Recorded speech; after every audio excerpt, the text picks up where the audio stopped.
Yesterday I was standing out in front of my big, tall sunflower that towers over me. It's a little bit hard to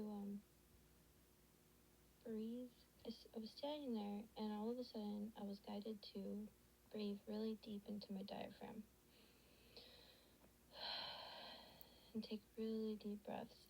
I realized the anxiety I was having was due to not being confident in something, right? I was like, all worry and anxiety comes from a lack of confidence in some area, like a lacking confidence of your safety, a lacking confidence of your intuition. I was finding it hard to clear my mind. I had so many thoughts coming through my head. And when I did that, I was able to clear my mind, and I realized that it was my solar plexus that was needing to be breathed into and fed and brought into balance, activated. And then I realized that the sunflower is the solar plexus, like a flower that's connected to the solar plexus because it represents the sun, and the solar plexus is the sun. Connected to the sun, our willpower, our soul. So I was like, wow, I literally just stood here with this flower. He was kind of drooping like down over me. This flower just told me, like, he just taught me how to, breathe into my solar plexus. It was so cool. Another flower that reached out to me recently that I've never worked with before. I've been driving, and I get my eye caught by these like really weird little things sticking out of the ground, and I'm like, I think those are called pink naked ladies. I can faintly remember my aunt when I was younger mentioned them, and I feel like she showed me them once or something. I was going for a walk recently, and I walked up my driveway and passing my neighbor's house, and I glanced over to see two of those flowers randomly in their grass. Nobody lives there. And I'm like, there's no way that these pink naked ladies are right here. I don't even know if they're pink naked ladies yet because I still hadn't even looked them up yet. I didn't really realize that the flowers were reaching out to me at that point. These flowers had made it all the way out in the country, in my neighbor's yard, at the top of my driveway. And I was like, this is insane right now. It's so crazy. During the walk, I was downloading the messages from the Pink Naked Ladies, and what they were telling me was that they were connected to peace and hope, magic, mystery, like childlike curiosity that comes from your feminine essence, passion, sensuality, vulnerability, femininity, being seen, like that's the vulnerable side, like being seen for who you truly are, being naked, healing the divine feminine, healing our shame, releasing shame and fear of rejection, and the shame that comes with the fear of rejection, and the shame that comes with like our sensuality and our sexuality. And as I was getting these downloads, I was also at the same time getting downloads that the cycles of the trees falling, like fall is like this cycle of like the trees being vulnerable. They're coming like into their vulnerability. They're left naked, the trees fall off, they're left naked. And I was like, oh, that's interesting that this goes along with it. And at that moment, the deer is crossed the path, and the deer is definitely connected to the divine feminine. It's a very feminine, sacred energy. Deers represent the feminine, the divine feminine.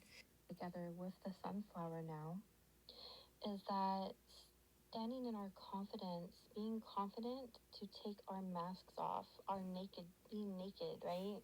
To be vulnerable, to show our true selves. And that's a lot about what this new moon is about.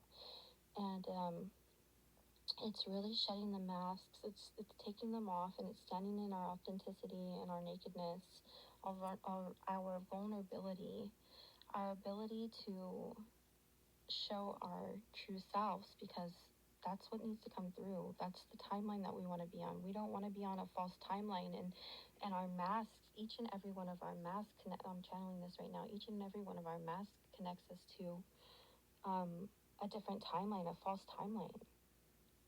Wow. Wow, that's freaking, my mind is being blown right now. So our masks are connecting us to different timelines that are not our authentic timeline. They're not the timeline that we want to be on.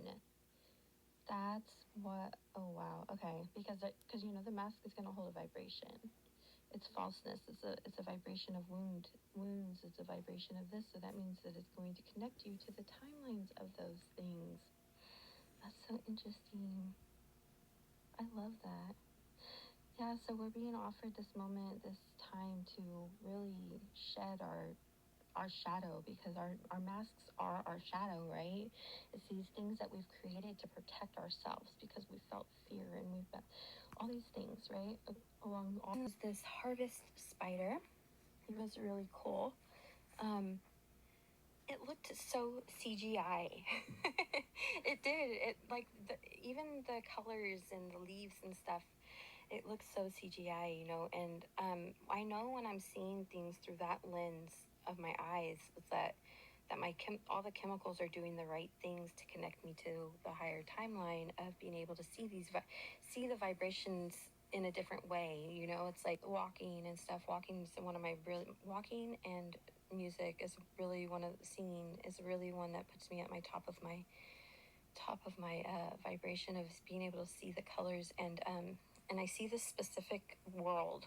I've been able to photograph it a little bit, but I don't get to. I sometimes come out of it and I get blocked from it for a while, and it's really depressing. But I've recently come back to it, and I realized I was in a, it's just another dark night of the soul.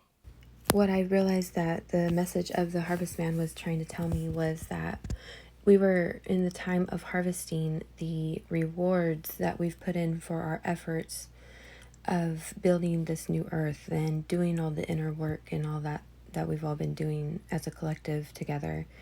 And it just felt really, really powerful because Saturn has that degree that is talking about harvesting and all the new earth stuff and everything like that. So it's very potent, very powerful, in my opinion.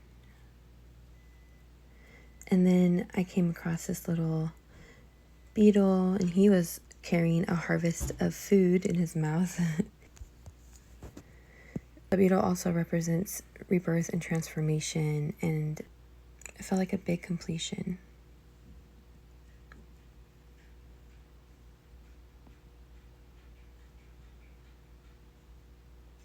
So I was continuing my walk, and I came upon a salamander. I thought it was a stick in the road. And I got closer, and I'm like, wait, that's a salamander. Wow, how cool. 2 years ago, I was sitting at my fire outside, and I went and picked up a log, and I threw it into the fire, and there was a salamander on it. And I was like, no, I was freaking out, and I was trying to get him, but he was already dead. That was horrific for me, and I took the time to check into the message from the salamander, because that was insane for me. And it turned out that he connected to fire, and being able to go into the fire and come out unscathed and transformed. I almost like that was insane to me too. And I knew that it was divinely, orchestrated, like all things are, for me to throw it into the fire. But it was still traumatic. Oh my god. I'm a reptile person. I'm a dragon person, a reptile person. I have reptiles. I've always had reptiles. But anyways, little dude was in the path, and he wasn't moving when I was touching him, and I was like, okay, is he dead? And I could feel his body was like really cold. So then I looked up, do salamanders need to be warm? Like, what is the thing? Should I move him to sun? And then they told me, I read that they get really slow in cold weather. So it was actually completely normal. He's completely fine. That they just really slow down in the winter. right? And so I just moved him off the pathway so he'd be safe because, people ride their bikes there and I didn't want him to get squished. So I moved him across the pathway and I was thinking about what the meaning of that meant. Like if he, he's definitely connected to fire and, the sacral chakra and passion and drive and sexuality and transformation and all those things, right? The creative energies and so if that's, I was like, okay, so fire is usually warm, right? Hot and like get you going, get your body moving. And then if you think about it, in the winter, like your body's cold and it is harder to move. Like it is harder to move your fire. You need the fire to warm up, right? That all being said, it just feels like that was all connected to this new moon energy. The beetle also represents